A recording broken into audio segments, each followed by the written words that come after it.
Episode 1. Wow, that was a real bore. Let's hope Episode 2 is better as we search for the mines of Mandalore. What's up, guys? How you doing? Welcome back to the channel. Glad you stopped by. And if you're brand new here, welcome. Grab a seat. Stay a while. But do me a couple favors first. Go down and hit that subscribe button. Go next door. Ring that bell. Make sure it says all so you know when the next video pops up. Hit that like button. And before you head out, drop a comment down below. And if you're one of the regulars here, welcome back for another round. I ask that you also hit that like button. And before you leave, drop a comment as well. YouTube does love the comments. And of course, share the video out on all the socials. Okay.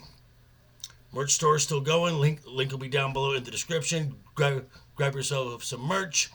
And also be checking out those playlists. And of course, also check out the featured channels. Okay. Episode 2 of Season 3 of The Mandalorian. It's in the books and something happened. All right. That's progress.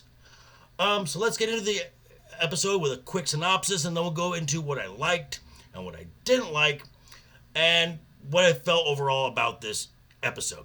So without any further ado, let's do this. Oh, possible spoilers ahead if you haven't seen the episode by now. So our episode starts on Tatooine.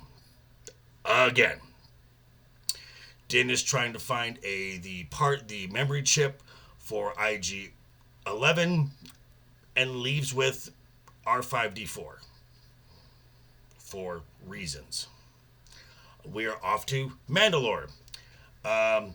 Din gets captured and sends Grogu to get Bo-Katan, who's on the nearby planet of Kavala. So Bo saves Din. And on the way to the living waters, we get a history lesson, both of Mandalore and of Bo-Katan herself. Din then, in awe of the waters, takes off his jetpack, removes his weapons, and bathes in the living waters beneath the mines of Mandalore. And we roll credits, mission accomplished. No, that's actually not what happened. Din falls into a crevice or something, so Bo has to save Din again. And on their way back to the surface, we get a glimpse of something we thought was extinct or only the stuff of legend. A mythosaur. That's the episode in a nutshell. So we're going to go through a couple things that I did not like first, and then a couple things that I did like. Things I did not like. Remember last week when I said episode 1 was pretty much useless? Well, this episode just confirmed that within the first 5 minutes, because on the purpose of him going to find this droid part was he needed IG-11 to do atmospheric samples to see if the atmosphere on Mandalore is breathable, and to perhaps help out in a fight if needed. And when Pelimato offers him R5, he says an astromech is useless to me. And then Peli quotes the critical drinker by saying, "Nah, it'll be fine." And of course the script needs the plot to happen, so R5 it is. And when they get to the surface of Mandalore, and finally, R5 gives an atmospheric reading, which was, Din said R5 was useless, and he needed IG-11 for this, but R5 gave him exactly what he wanted. Writers, make up your mind. And this is not the only time this happens. When Din tells Grogu to go find Bo-Katan. Grogu goes to get Bo-Katan. Bo-Katan saves Din. And Din, when he comes to, says, "How did you find me?" I mean, I know you lost some fluids there, Mando, but dear God, they didn't suck out your brain or your capacity to remember a few minutes ago. Oh, that's annoying. And another thing I did not like, exposition dumps. There's a lot of walking and talking in this episode. And the fact that we're walking and talking in the exact same sets, just rinse and repeat. We have the same set with Din and Grogu, and then we have the same set with Grogu and Bo. Kind of lazy there, but we're in the same setting, so whatever. But Bo talks about the history of Mandalore, her personal history. When Bo comes in and sees Sundari, it would have been really cool to kind of see a little flash and see Sundari in live action as she remembered it, and as she's talking about her personal history, seeing her as a young princess on Mandalore. That would have been cool. That would have been a lot better than just straight monologue. Remember, folks, this is visual storytelling. First thing, show, don't just tell. This is just kind of lazy.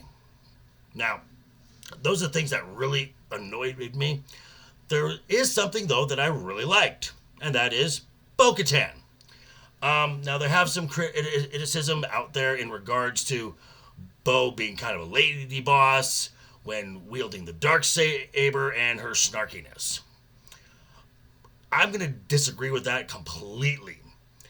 Bo-Katan was second in command to Death Watch with her own division called the Night Owls.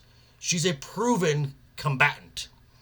As ruler of Mandalore, she wielded the Darksaber for years.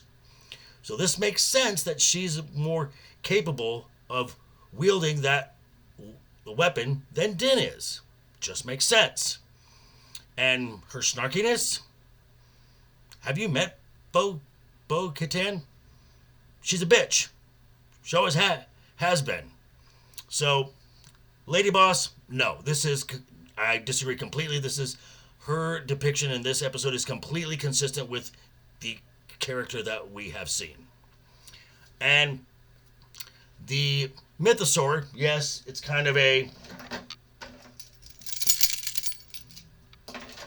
little jangle keys there, a little Easter egg, whatever. But it brings up an interesting plot point. Bo-Katan no longer needs the Darksaber to rule Mandalore. At the end of the episode, when she rescues Din and they're on the bank and Din's coughing and she's panting, you can feel that she's thinking something. If I can do what legend says was only done by Mandalore the Great, that story's way more impressive than the Darksaber. So we'll see where that we will see if that is the plot thread that they go with. So I like those two things. So overall, final thoughts. This is a much better episode than the episode previous. This episode probably should have been the premiere episode. As I said, episode 1 was completely a waste of time. That being said, the season has a long way to go to catch up to what made seasons 1 and season 2 really good.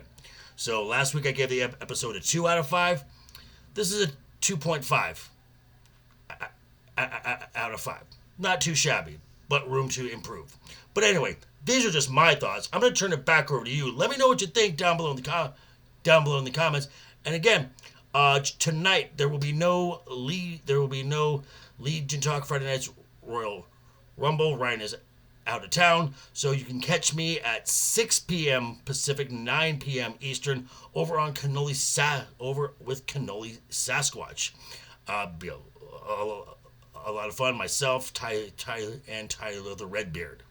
So, and before you go, guys, again, hit that subscribe button. Ring that bell. If you liked the video, give it a thumbs up. If you didn't like the video, thanks for sticking around this long. I appreciate that. And I will see you later tonight and definitely for Monday for last week's news now. But in the meantime, guys, have a great weekend. Always have fun. Hashtag keep talking. And always keep that smile on your face. Toodles.